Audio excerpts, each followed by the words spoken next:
भारत मालदीव संबंधों में खटास। नमस्कार, मैं आपके साथ के राणा, एएमवी नेटवर्क देख रहे हैं आप। भारत की पूरी कोशिश अपने पड़ोसी देशों के साथ मधुर संबंध बनाए रखने की है। मोदी सरकार इस दिशा में कई कदम भी उठा रही है, लेकिन इसके बावजूद कुछ देश चीन या दूसरे देशों के प्रभाव में आकर भारत की इस कोशिश को पलीता लगाने से भी नहीं चूकते। इसी कड़ी में ताजा विवाद भारत और मालदीव के बीच देखने के लिए मिल रहा है।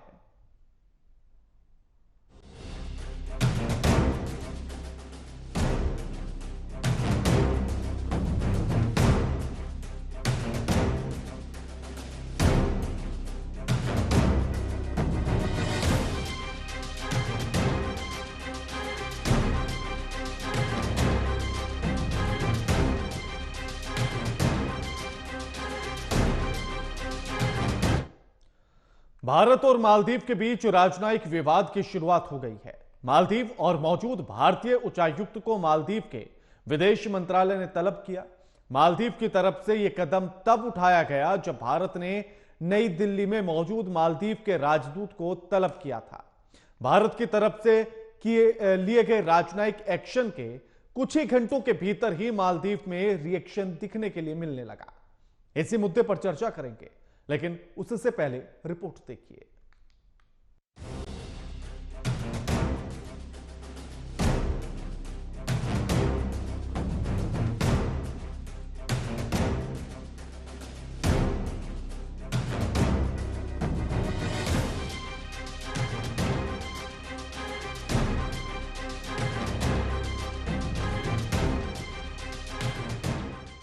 मालदीव में नई सरकार के कार्यभार संभालने के साथ भारत और मालदीव के संबंधों में खटास आना शुरू हो गई है। हाल ही में राष्ट्रपति चुनाव जीतने वाले मोहम्मद मोइजू को चीन का समर्थक और भारत का विरोधी माना जाता है। इस विवाद ने उस समय नया मोड़ लिया जब मालदीव के मंत्रियों ने पीएम मोदी के खिलाफ आपत्तिजनक टिप्पणी की थी। मरियम शिओना ने पीएम मोदी के लिए क्लोन और पपेट जैसे शब्दों का इस्तेमाल किया था। पीएम मोदी 2 और 3 जनवरी को लक्षद्वीप गए थे। इसके साथ उन्होंने सोशल मीडिया में लक्षद्वीप के कई सुंदर पर्यटक स्थलों की फोटो शेयर की थी। उन्होंने इसके साथ भारतीयों से लक्षद्वीप को अपने पर्यटक स्थल यात्रा में शामिल करने का अनुरोध किया था।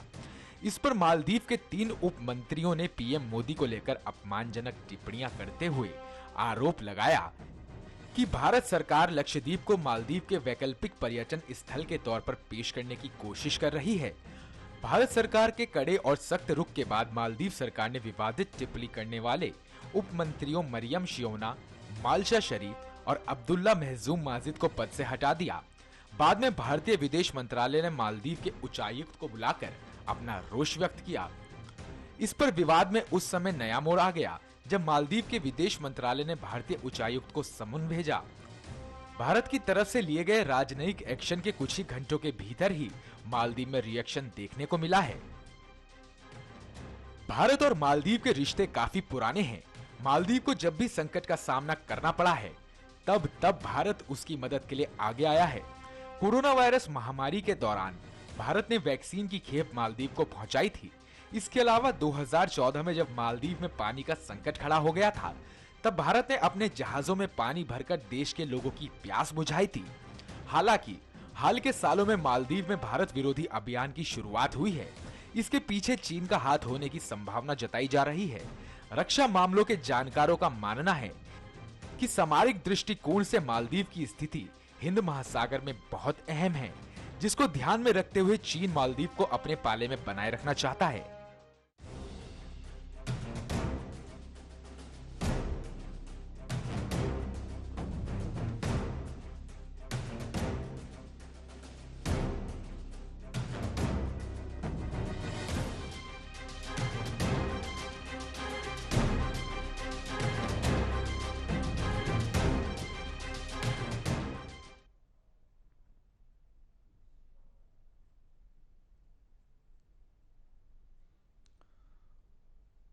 हमारे साथ जो मेहमान जुड़े हैं उनका परिचय आपसे करा देते हैं। हमारे साथ निपुण आलम बयान जुड़ गए हैं, फॉरेन एक्सपर्ट हैं।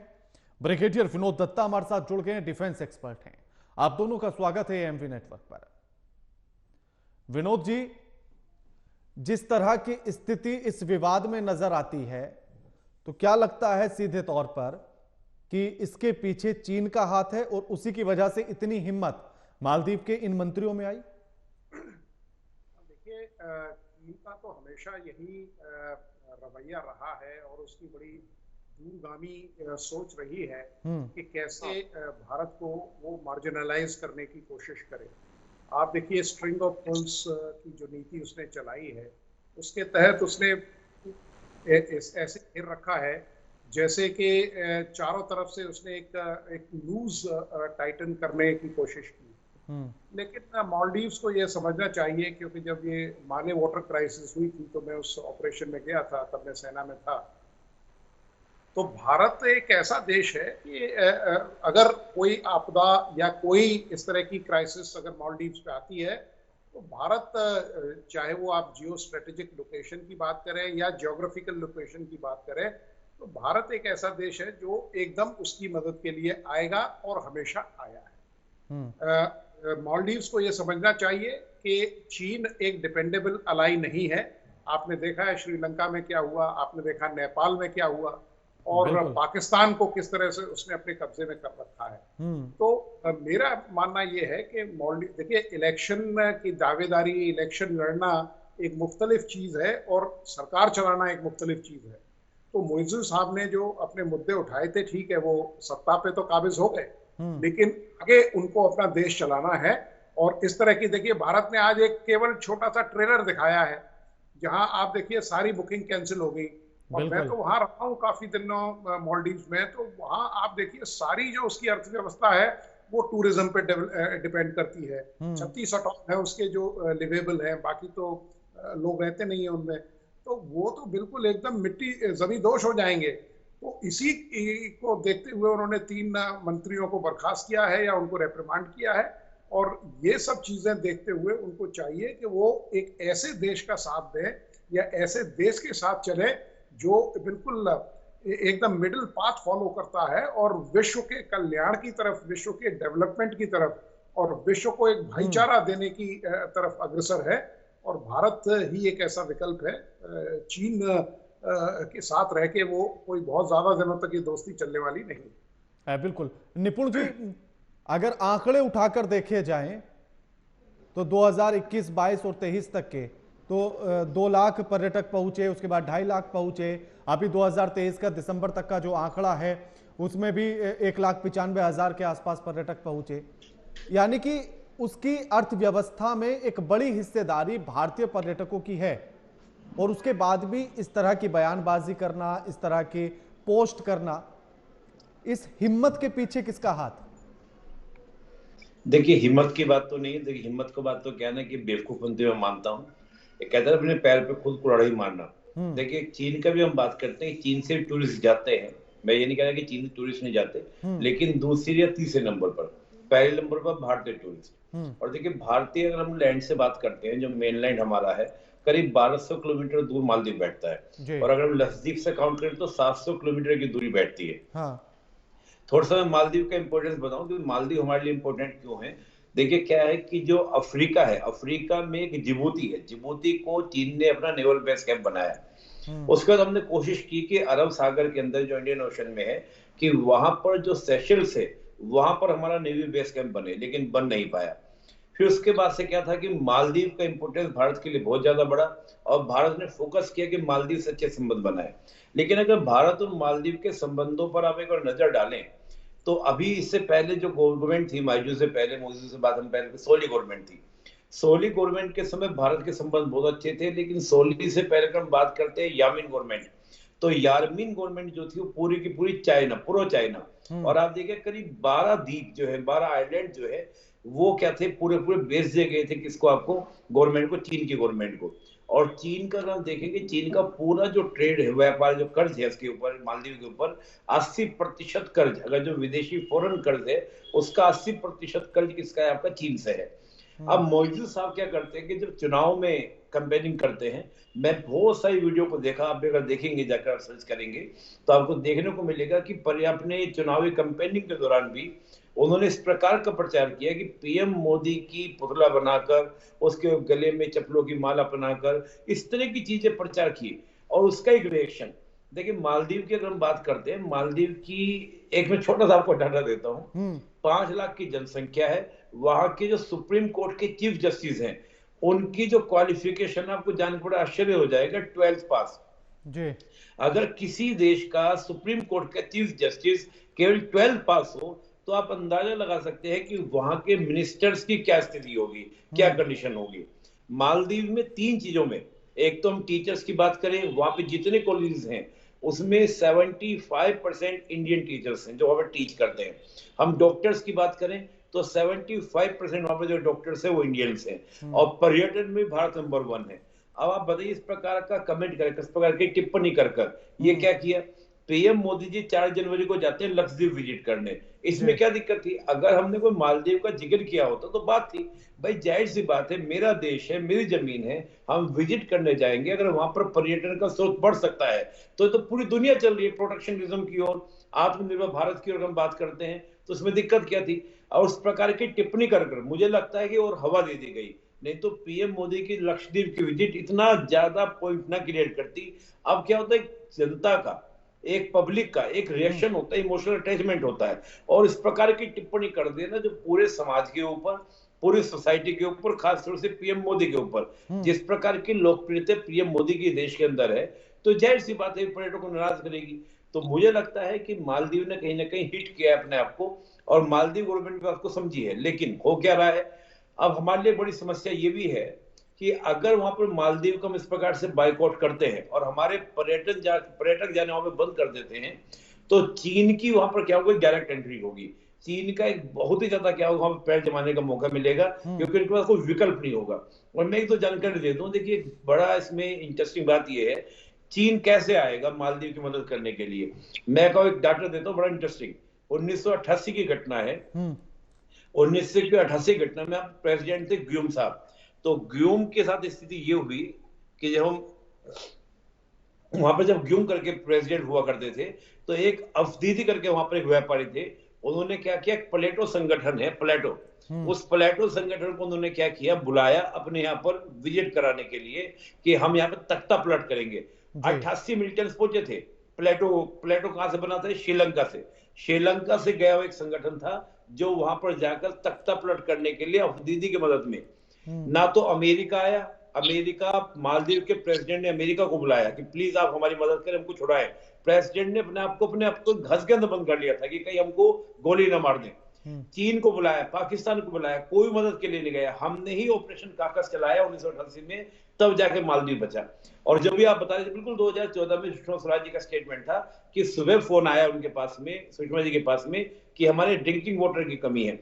और ड्रिंकिंग वाटर, रेल नील की बोतल, जैसे मेरे पूर्ववर्ती बता भी रहे थे, तो जो रेल नील में जो बोतल बोलते हैं, वो 2 हेलीकॉप्टर भर के हम तत्काल भेजी।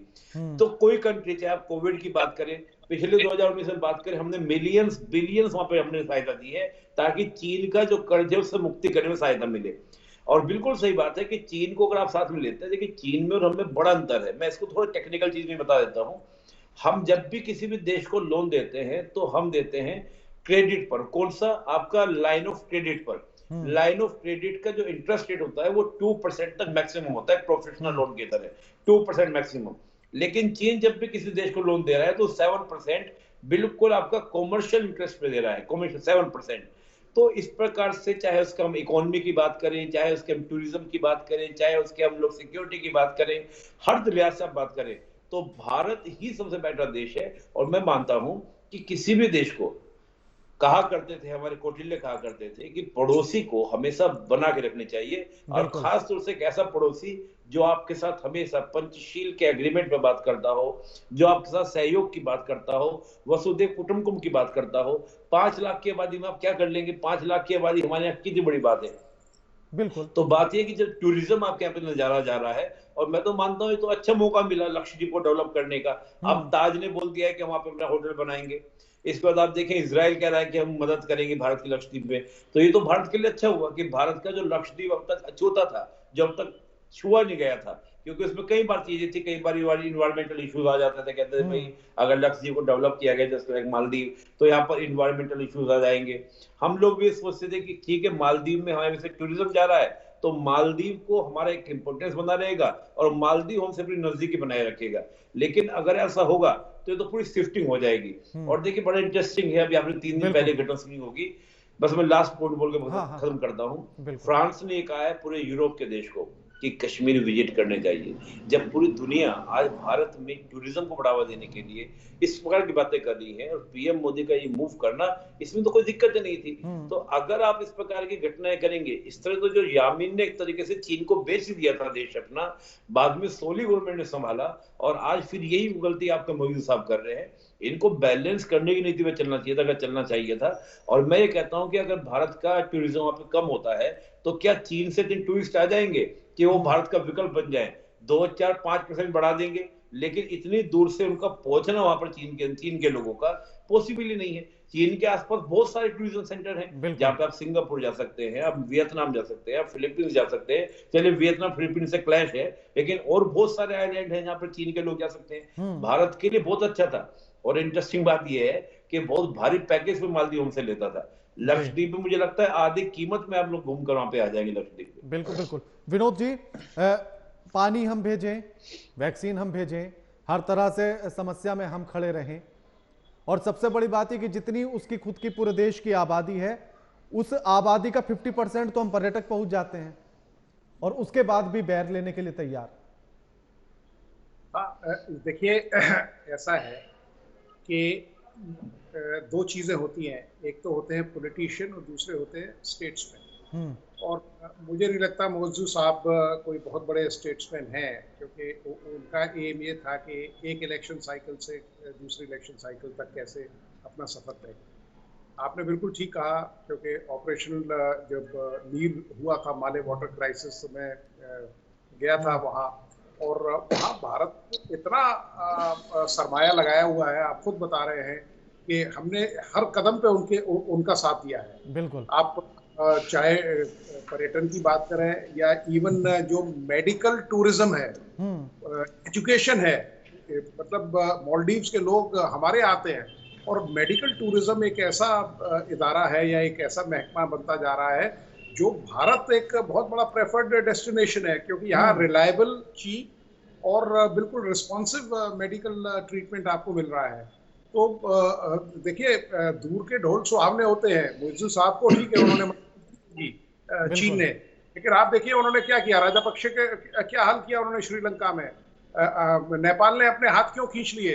भूटान, मैं वहां 2 साल रहा हूं भूटान में, भूटान क्यों नहीं चीन को आने दे रहा, वहां उसकी एम्बेसी तक नहीं है, क्योंकि हर देश जानता है कि चीन की क्या मंशा है, उसकी क्या सोच है।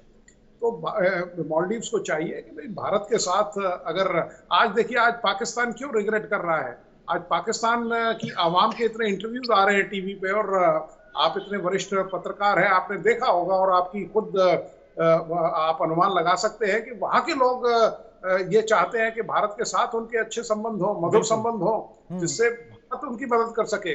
और अगर पाकिस्तान ने अपना हाथ दिया होता या अपना इस तरह की कोई मदद मांगी होती, तो भारत ने तो ऐसे देशों का, तुर्की है देखिए, जब वहां जलजला आया था तो सबसे पहले जो टीम थी वो भारतीय टीम पहुंची थी। तो भारत ने कभी न किसी देश के साथ कोई बैर किया है, न कोई। बिल्कुल, और हम तो वैसे ही वसुधैव कुटुंबकम में भरोसा रखने वाले लोग हैं। बिल्कुल बिल्कुल, आपने बिल्कुल ठीक कहा, क्योंकि आप देखिए हमारे यहाँ तो अगर कोई प्रार्थना भी होती है तो सबसे पहले आखिर में ये कहा जाता है कि साहब विश्व का कल्याण हो। बिल्कुल, किसी भी देश में ये प्रार्थना में नहीं इस्तेमाल किया जाता। हाँ। तो जहां इस तरह की सोच है, और जहां, और देखिए एक नहीं, मैं कई मिसालें आपको दे सकता हूं।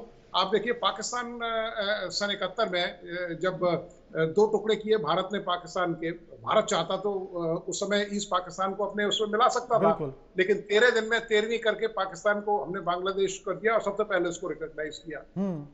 आज देखिए आज इंतखाबात हुए, वहाँ इलेक्शन का रिजल्ट निकला है, वहाँ की जो प्रधानमंत्री हैं वो खुद प्रखर और मुखर रूप से कह रही है कि साहब भारत ने हमें हमेशा सहयोग किया। मेरा कहने का मतलब है कि विश्व को अब समझना चाहिए कि कौन सी शक्ति आपके साथ है और कौन सी शक्ति आपके खिलाफ। बिल्कुल। निपुण साहब, आज भले से ही मोइज़्ज़ू साहब ये कह रहे हों चीन को लेकर कि दोस्ती तेरे दम से है, लेकिन ऐसा ना हो कि आने वाली स्थिति में वो यही कहें कि दुश्मन ना करे दोस्त ने वो काम किया है। नहीं देखिए, अब देखिए चीन का तो बात ये है, चीन का जैसे भी आपने वही बता रहे थे मेरे पूर्ववर्ती, बिल्कुल सही बात है। चीन पर तो कोई भी कंट्री, आप सोचिए यूरोप का एक देश इटली जो चीन के साथ जुड़ा था उसकी BRI से, वो अपने आप को बाहर कर लेता है। तो क्या इन देशों को समझना नहीं चाहिए? श्रीलंका की स्थिति बिल्कुल उन्होंने सही बात बोली है। नेपाल को बड़े बड़े सपने दिखाए थे, नेपाल को बड़े कि तुम्हारा रेल बना देंगे, नेपाल एकदम परेशान हो खुश हो गया था कि अब तुम भारत का विकल्प बना देंगे, एकदम टांजी सपना चीन से कर देंगे। लेकिन नेपाल साथ पीछे खींचे। अब देखिए प्रचंड गवर्नमेंट ने भारत से नजदीकें बढ़ा दी, अमीले को लोग नेपाल के अंदर डेवलप कर रहे हैं। श्रीलंका का हम्बन टोटा पोर्ट कहा था कि 6 बिलियन में तैयार करके दे देंगे। जब वो तैयार हुआ उसको बड़े बड़े सपने दिखाए कि तुम्हारे कोलंबो से ज्यादा हम्बन टोटा पे 100 से ज्यादा आपके क्या आएंगे, आपके जो कार्गो शिप्स हैं वो सब आपके पास में आएंगे, आपको पैसा कमाएंगे। ऐसा हो नहीं पाया। तो चीन लगातार एक तरह से ये डैप ट्रैप की पॉलिसी चीन की रहती है, उसी पॉलिसी के तहत चल रहा है। तो यहाँ पर बहुत सावधानी से मालदीव गवर्नमेंट को चाहिए था। मुझे लगता है कि मोदी साहब को काफी अच्छा फंडिंग चीन से हुआ है चुनाव में कैंपेनिंग करने के लिए, चुनाव लड़ने के लिए, उसका उन्होंने लाभ लिया है। और मैं एक बात और कहता हूं कि आप किसी देश के प्रधानमंत्री को अपना हाईएस्ट सिविलियन ऑनर देते हैं, क्योंकि जब सोली गवर्नमेंट थी तो सोली गवर्नमेंट ने मोदी जी को अपना हाईएस्ट सिविलियन ऑनर दिया था। उस ऑनर वाले व्यक्ति को जिसको अपने देश ने दिया हो, सरकार कोई भी आए कोई भी जाए, ऐसा थोड़ी ना होगा कि कोई दूसरी सरकार आएगी उस व्यक्ति को, उस पर्सनैलिटी को आप इस प्रकार की टिप्पणी करना शुरू कर देंगे। तो विदेश नीति इतनी जल्दी परिवर्तित नहीं होती है। हाँ बिल्कुल। विनोद साहब, आखिरी सवाल आपसे मैं जानना चाहता हूं कि हमारा देश लक्षद्वीप में हम अपने हिसाब से प्लानिंग कर रहे हैं, तो इसमें मिर्ची लगने वाली तो जरूरत थी ही नहीं, फिर इतना परेशान होने की जरूरत, इतनी मिर्ची लगने की जरूरत? एक बड़ी अच्छी कहावत है कि वतन की फिक्र कर नादां, वतन की बर्बादी आने वाली है। तो मैं मोदी साहब से यही दरखास्त करूंगा आपके चैनल के माध्यम से कि मतलब उनके अंदर वो विवेक आए, क्योंकि अगर भारत ने अपनी आंखें फेर भी ली, और देखिए हमारे पास इतनी, हमारी जो कंट्री है बड़ी यूनिक कंट्री है, हमारे पास हर तरह की टेरेन पिक्युलैरिटीज हैं। और अगर ये तो बल्कि ब्लेसिंग इन डिस्गाइज है कि अगर लक्षद्वीप एक प्रेफर्ड डेस्टिनेशन बन जाता है तो भारत उसको इस कदर मतलब डेवलप कर देगा कि लोग मालदीव जाना पसंद नहीं करेंगे। बिल्कुल बिल्कुल। वो चाहिए कि भारत के साथ रहे। और मतलब भारत ने तो हमेशा, देखिए अफगानिस्तान जैसे देश में 3 बिलियन हमने खर्चा किया, आज भी भारत की मदद करना चाहता है, क्योंकि वहां के हालात मुफीद नहीं है। बिल्कुल। निपुण साहब, लास्ट सवाल आपसे कि अब इजराइल भी समर्थन में आ गया और उसने कहा कि अगर लक्षद्वीप को आप पर्यटक स्थल बनाना चाहते हैं तो हम तैयार हैं। हाँ देखिए, इजराइल भी साथ में आ रहा है और भी देश अब साथ में आएंगे। अब देखिएगा बहुत जल्दी बहुत सारे रिएक्शन देखने को मिलेंगे। आज भारत एक ग्रोथ है, एक पावर है, आज कोई भी भारत को नकार नहीं सकता। हर देश को, यूरोप को बहुत ज्यादा, देखिए मैं आपको बताता हूँ इंटरेस्टिंग बात, लास्ट बॉल खत्म करता हूँ। यूरोप अगर भारत के अंदर इन्वेस्टमेंट नहीं करेगा, भारत में रुचि नहीं लेगा, तो चीन का जिस प्रकार से प्रभाव है सबको कम्युनिस्ट बना देगा। ये बात यूरोप बहुत अच्छे से समझ रहा है। तो यूरोप के सभी देशों का इन्वेस्टमेंट आपके यहाँ पर आएगा। इटली का चीन से अलग होना, इजराइल का सब बोलना, और आप देखिए ताज ग्रुप ने बोल दिया है कि हम लक्षद्वीप के अंदर क्या करेंगे, डेवलपमेंट करेंगे। बाहर के मुल्क तो करेंगे, हमारे खुद के लोग ही। और मैं मानता हूँ इकोसिस्टम डेवलप होता है। आप जाना शुरू कीजिए, ऑटोमेटिकली वहां पर बड़ी बड़ी इंडस्ट्रीज, बड़ी बड़ी कंपनी आप पहुंचेंगे लक्षद्वीप पे और डेवलपमेंट करेंगे, और मुझे लगता होगा ऐसा। बिल्कुल। शुक्रिया आप दोनों मेहमानों का हमारे साथ इस चर्चा में शामिल होने के लिए और अपना कीमती समय देने के लिए। लेकिन जिस तरह की प्रतिक्रिया या जिस तरह की हरकत मालदीव ने की है, सीधे तौर पर यह कहा जा सकता है कि अपने पैर पर कुल्हाड़ी मार ली है। लक्षद्वीप की यह यात्रा प्रधानमंत्री की शायद इस तरह से लोगों की नजरों में नहीं आती, लेकिन कमेंट करने के बाद लक्षद्वीप पर्यटक स्थल के तौर पर उभर कर सामने आ रहा है। यह खुद उनके इस तरह की बयानबाजी के बाद हुआ है, तो खुद के ही पैर पर कुल्हाड़ी मार ली है। लगातार खबरों के लिए देखते रहिए एएमवी नेटवर्क। नमस्कार।